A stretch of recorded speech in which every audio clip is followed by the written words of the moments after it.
Hello viewers, today I was telling about how to use Instagram Boomerang effects. For that we need to go to Instagram account, click on your story, click on camera.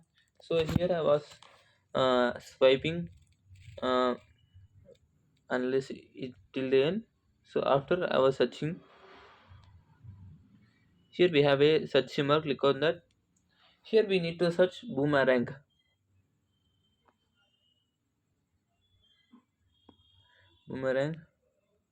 effects.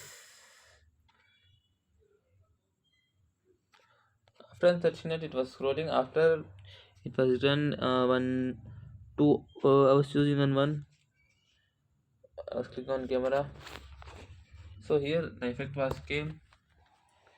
So before few seconds it was scrolling. Like this, the boomerang will come.